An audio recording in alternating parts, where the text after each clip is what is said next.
की जरूरत है। छोटा सा रिएक्शन आपका मैं चाहूंगा भाटिया साहब।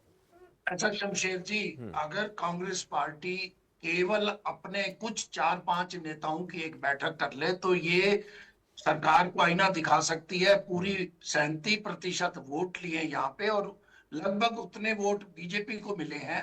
ऐसा कुछ नहीं है, इनको केवल आपस में बैठ के मंथन करना चाहिए। एक बात मैं लास्ट में कहूंगा, बिहार में लेवल प्लेइंग नहीं था और उसके अतिरिक्त मतदाता, अगर एक देश एक चुनाव हो सकता है तो एक मतदाता सूची बना ले और 3 से 6 महीने पहले सभी घोषणाएं बंद कर दें, तब लेवल प्लेइंग देश में चुनाव होंगे। फिर देखेंगे कौन जीतेगा कौन हारेगा।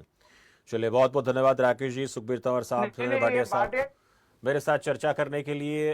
तमाम मसलों को लेकर बात हम आगे भी करते रहेंगे, लेकिन फिलहाल जो आज का विषय था, कांग्रेस पार्टी की तरफ से एक उग्र प्रदर्शन करने का प्लान बनाया जाता है और उसमें हिसार, जहां पर वोट चोर गद्दी छोड़ के इस अभियान के तहत कांग्रेस पार्टी बीजेपी के खिलाफ प्रदर्शन करने जा रही थी। प्रदर्शन हुआ भी, लेकिन अक्सर देखा जाता है कि जब भी कांग्रेस कोई इस तरीके का बड़ा प्रदर्शन करने के लिए मैदान में आती है तो जो निशाना साधने का प्रयास सरकार पर किया जाता है उससे पहले खुद निशाने पर आ जाती है।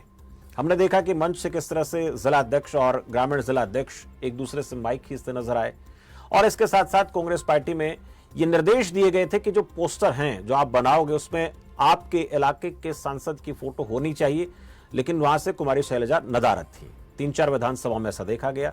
अक्सर देखा जाता है कि जब आप लोग सत्ता में होते ही नहीं तो ऐसी चीजें दिखती हैं और वो सामने आ जाती हैं, पर महत्वपूर्ण यह कि आप विपक्ष में हैं, आपके पास सरकार नहीं है, तो ऐसे हालात में जो खिंचाव है, जो दुराव है, जो दरार है, आपको उसको पाटने का काम करना चाहिए। भाटिया साहब ने कहा कि कांग्रेस पार्टी सरकार के सामने मुखर होकर खड़ी हो सकती है, लेकिन उसके लिए जरूरी है कि जो 4-5 कांग्रेस के नेता हैं, बड़े चेहरे हरियाणा में, अगर वो बैठकर मीटिंग कर ले और सहमति बना ले तो आसान रहेगा। नहीं तो उन्होंने सीधे तौर पर कहा कि भारतीय जनता पार्टी जैसी जो सियासी पार्टी है, इससे लड़ना कांग्रेस के बस की बात नहीं होगी। पूरी तरह से संपन्न पार्टी है और ऐसे हालात कांग्रेस में रहे, चाहे वो केंद्रीय आलाकमान की बात हो या प्रदेश की बात हो, तो फिर कांग्रेस के लिए बीजेपी से लड़ाई लड़ना, चुनाव जीतना बहुत कठिन हो जाएगा।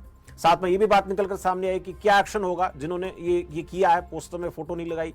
तो तंवर साहब ने कहा कि एक्शन लिया जाएगा।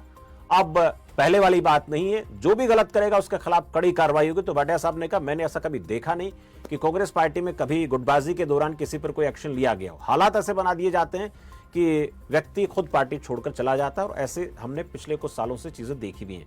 अब देखना होगा कि ऐसे हालात कांग्रेस में अगर लगातार बने रहते हैं तो कोई कड़ी कार्रवाई होती है या फिर जो भाटिया साहब करें वो सच होगा। क्योंकि इनेलो की तरफ से ओंकार सिंह ने कहा कि विपक्ष में कांग्रेस पार्टी है, उसको ग्राउंड पर जो मुद्दे हैं, बिजली, पानी, सड़क, रोजगार, उन पर बात करनी चाहिए। वोट चोर गद्दी छोड़, ईवीएम के मैटर, ये हैं चीजें, उनका मानना है, लेकिन इन चीजों पर ध्यान न देकर असली जो कहानी है, अगर उस पर कांग्रेस पार्टी काम करेगी तो फिर बीजेपी को सत्ता से हटाना आसान है। ऐसा प्रदर्शन करने से कुछ होता है तो फिर इंडियन नेशनल लोकदल पार्टी खुद मैदान में होती और सबसे पहले सब कर रही होती और गद्दी से हटा देती।